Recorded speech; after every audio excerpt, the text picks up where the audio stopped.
These are the two learning methods that I've taught thousands of people to improve their learning. If you stay until the very end, I will be leaving a bonus tip on how to gamify your learning, which is adding game-like elements to your learning. Just to give you guys a quick background about me, I'm a learning specialist and I used to work with thousands and thousands of learners. If you wanted to learn more about my journey, you can definitely check out my channel in the About Me section, where I actually introduce a little bit more. But back to this video. Project-based learning, otherwise known as PBL, and my teaching others method are two of the most powerful tools that I've taught others to improve their learning. PBL gives you the opportunity to improve your understanding by immersing yourself in a topic, while teaching others allows you to understand the material when you are able to explain it to others. When you combine these two approaches, it leads to a much more effective and efficient way of studying. First, let's take a look at PBL. PBL allows learners to explore learning material through working on a project. The project allows you to actively engage in activities that relate to it, which is, of course, a much better way of learning rather than just passively reading about it.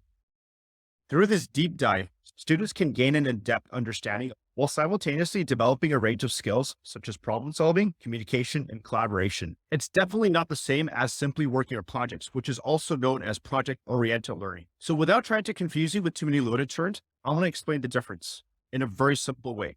In PBL, you start off with the project, you learn new material, which is whatever you're supposed to learn. You usually get to design the project and allow it to be authentic. It's all about keeping it real.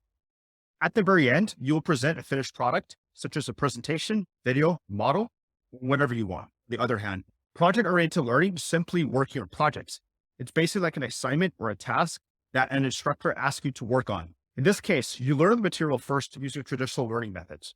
Once you're done learning, you work on the project. The focus here is learn first, then complete the task. It's the complete reversal of PBL. Before I talk in depth about my teaching others method, I want to introduce first the Feynman technique. You guys have probably heard it before from other YouTubers, or if you watched my other videos. The Feynman technique is a method named after Nobel Prize winning physicist Richard Feynman. It's all about understanding and remembering a new concept better by breaking it down into smaller parts and pretend explaining each part to a child. Of course, you don't actually go to a kid and start rambling whatever you're trying to learn. I did say pretend. At the end, you figure out what the gaps are in your learning. That's known as the Feynman technique. It can help in developing a more thorough understanding of a concept. Okay, that was a really quick nutshell, and it's really hard to accurately explain all that in a few sentences. There are a number of upgraded versions of the Feynman technique, which you can think of as Feynman Technique 2.0. One of which is popularized by study YouTuber Thomas Frank, who advocates the LPC method, which stands for Learn, Present, Critique.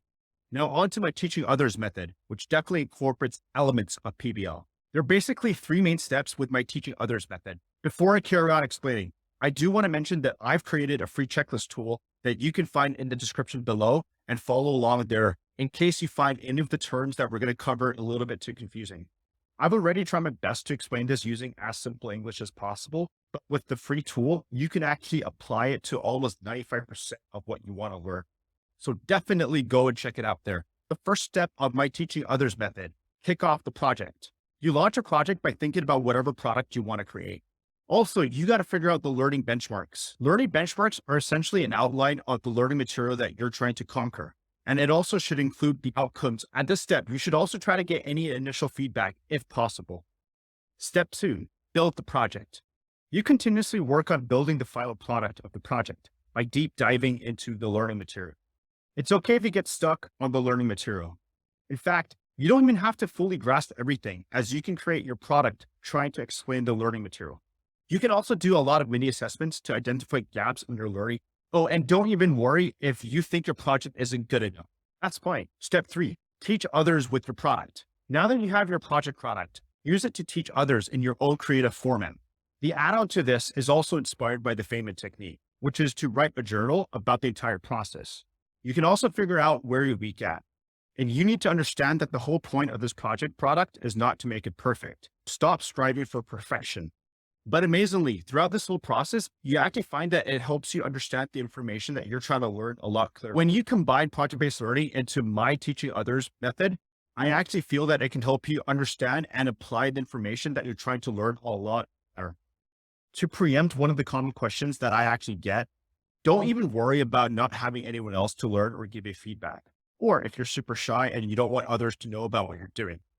Basically, if you read my checklist tool, it takes care of all. Now that we're towards the end of the video, I did promise an extra bonus tip at the very beginning, which is to gamify. This means to add game-like elements to your learning to make it 10 times more fun. Gamification helps motivate learners and increase their engagement with the learning material. You can do this by adding challenges, creating a meaningful purpose to your project, designing virtual rewards, which by the way, can be pretty cool if you're learning with others, or you can build your own avatar. These are some of the ways that you can actually gamify your learning.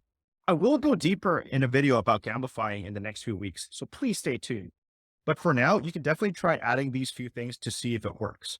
If you've enjoyed this video, please don't forget to leave a like and comment below if you have any questions, and I'll be sure to try my best to answer them. I'm also going to release new videos every week, so make sure you subscribe to my channel, turn your notifications on so that you won't miss out on new videos that can help you improve your learning.